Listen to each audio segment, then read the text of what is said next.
Okay. I'm Kathy Zalewski with Realty One Group Peak in Bozeman, Montana. And I'm Kayla Henry, also a realtor at Realty One Group Peak. Okay, so this is part three of our series on pets. Pets in Uh, Bozeman, pets in buying and selling. yeah.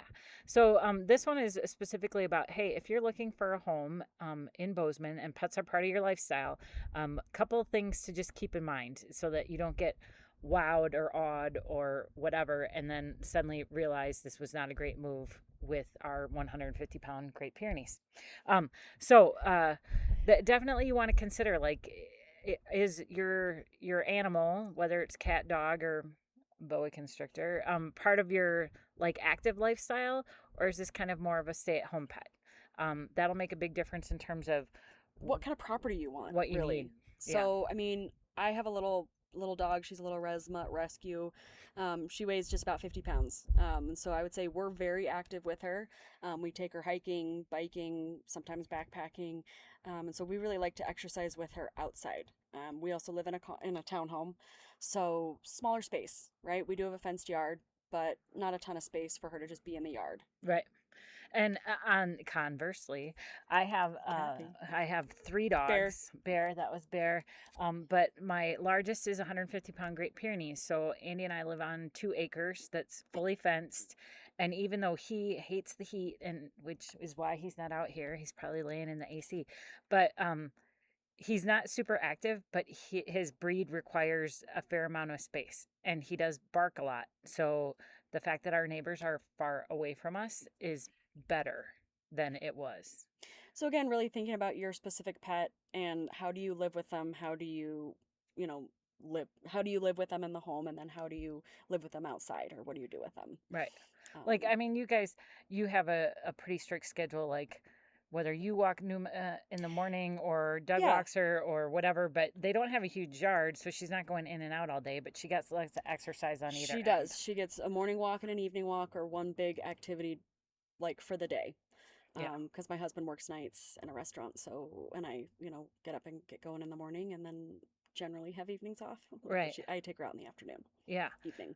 And like Bear, if he was our only dog, he's happy just sitting on my lap, right? So we don't have the 2 acre lot for him. Um, but anyway, so I Yeah. think you want to really consider like where the property is that you're looking at and what's around it. Some people think it's a great thing to maybe live on a golf course. Well, if your dog's like mine, he'd be barking at all the golfers all day, and I would probably have to move sooner rather than later because people would be really upset with me and my barky dog. And I Same. probably couldn't have a fence. Yeah. Yeah. And same thing if you live, if your home backs up to a trail system, right? Or any sort of place where public park or something along those lines. Just keep in mind, people will be there and can be there. So if that's going to be bothersome to you or your pet, maybe you want to consider a home that's not right on the trail, just a couple blocks away from it or very far away from it, right? So, Um, yeah. I've Keeping those lived things in that. mind. So Yeah. I lived in Flanders Mill, and my house, there was a trail and it backed up to like the all the soccer fields that are over there off of whatever Flanders Creek Road or whatever that is. And so I mean, on some weekends there were soccer tournaments where people would be there from 7:30 in the morning until 8 o'clock at night, walking behind Hanging our out. right behind our fence, and Arlo, my big dog, would be like climbing the fence and barking at everybody. And um That's his job. That's his breed. You're right. not going to train that out of him. That's just who he is, which is why you moved. But right, would I have bought that house? No, because that was going to be a bad move for me. Um, And for Arlo. yeah, yeah. So what you want to pay attention to what is surrounding you at the home that you love, and even though the view might be great or whatever, honestly, you don't want to be fighting with your neighbors for the next 10 years Mm-mm. over barking dogs No. or whatever. So, um, I think kind of considering too the size of the home. So if you have a big dog, um, you know, I feel like this is fairly common sense, but they take up space, right? Their dog bags take up space, their larger bowls take up space, their bodies take up space. yeah. If you have a crate for them, that takes up space.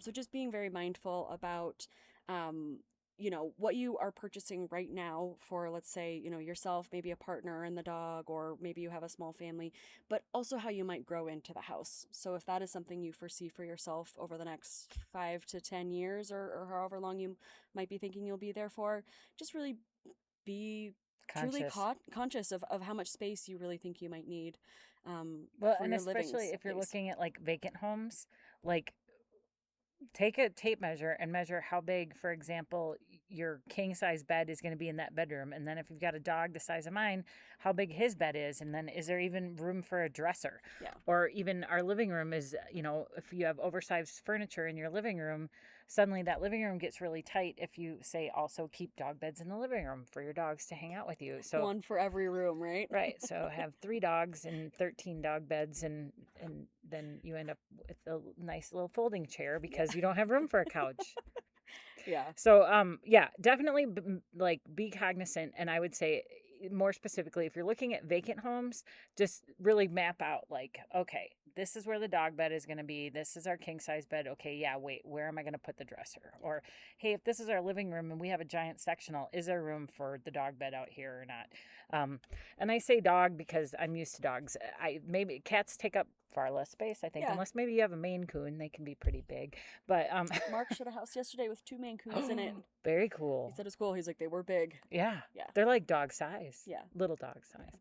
But yeah, I think just be conscious of what you're looking for and what space requirements might be there. Yeah. So kind of moving into things you might not overtly see, but understanding that, of course, most properties are going to be subject to covenants. Whether you're buying a home in a subdivision or maybe you're buying a condominium that might have subdivision covenants as well as your condominium covenants. Really understanding what is allowed per those guidelines. yeah. So a lot of like if condos do allow pets, it might be only on the first floor. If you are on a golf course, or that's what you've decided, they may or may not let you put in a fence. In most cases, no. They might let you put in an invisible fence, maybe. But they might also have a limit on how many dogs you can have running around in your yard barking at the golfers. Or the sizing, too. I think you already said that. Yeah. But just... whether it's a dog under 50 pounds or something like that. Now, kind of the one exception to everything we're talking about is an ESA or service dog. Whether it's just, and I don't mean to say just, but whether it's an emotional support animal or actually like a seeing eye dog or a service animal, most of this goes out the window. Yep. That's not to say all. In terms of like fencing and that kind of thing, I don't think you get a pass on that.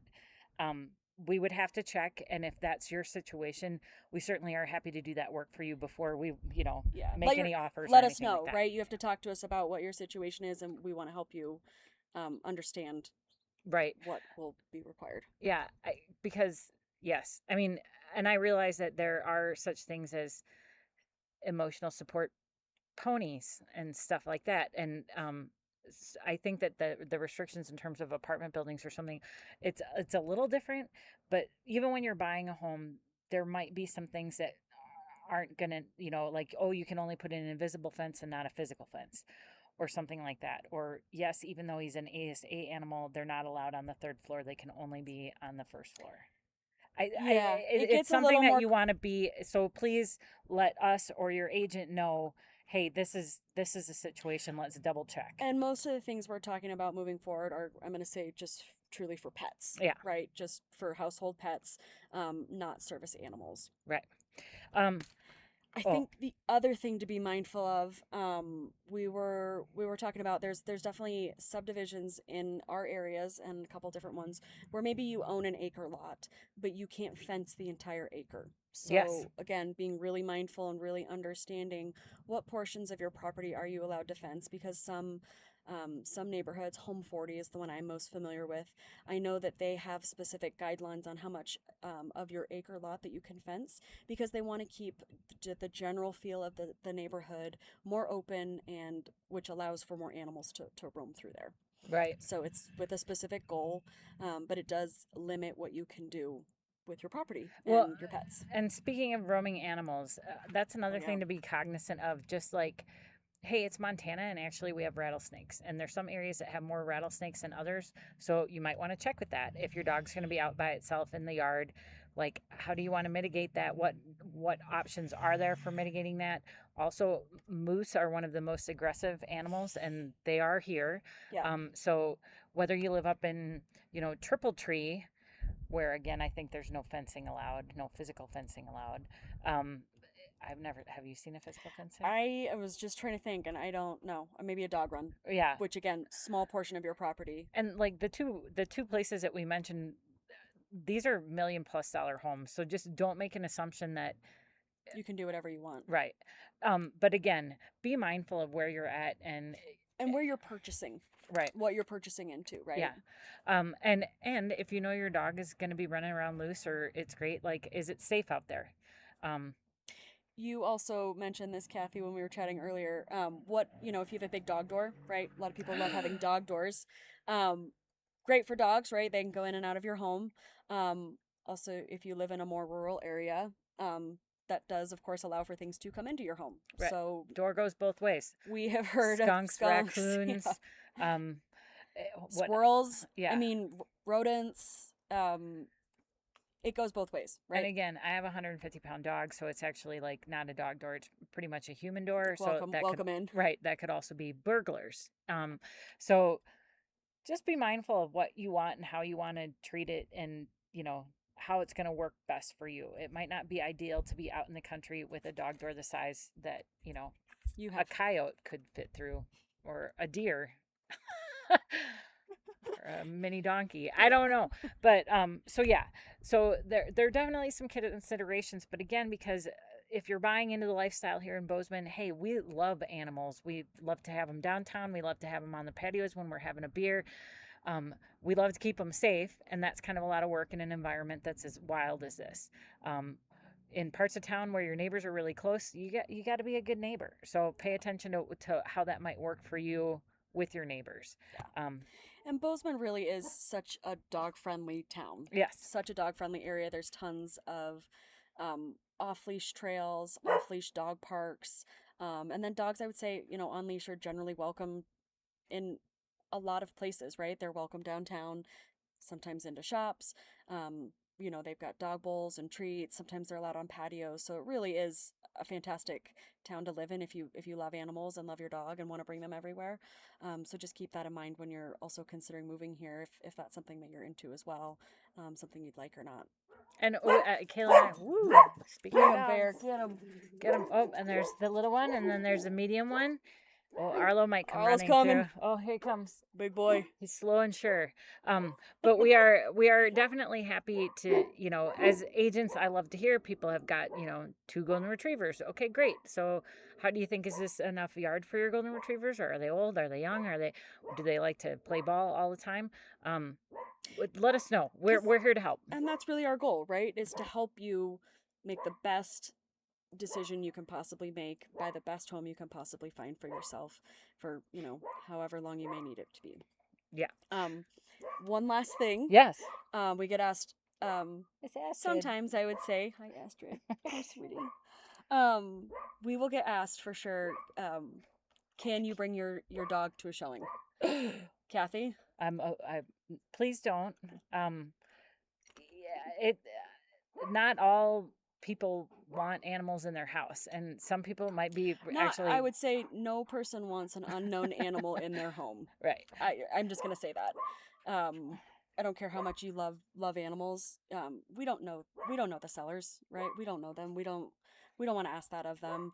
And you don't want to be responsible for what may or may not happen, even if your dog is the best behaved dog ever. It's not a situation we want to put ourselves in. Yes, and try not to just please don't bring the dog with you either, because we'll be super conscious of your animal in the hot car for 2 hours while we're looking at houses. It's just, please don't. Leave them at home. I promise you your dog will assimilate into whatever you purchase if you keep all of these things in mind. Yeah. Right? Yeah. Okay, so thank you so much for watching our channel. Thanks for joining us today. Yeah, thank you for joining us on the patio, our favorite local patio. But please do subscribe and like our channel. Our contact information is everywhere. If you have any questions about buying a home in Bozeman, selling a home in Bozeman, or anywhere in the Gallatin Valley, Kaila and I would be happy to help you and answer any questions. Thanks for joining us. Thanks. Have a great day.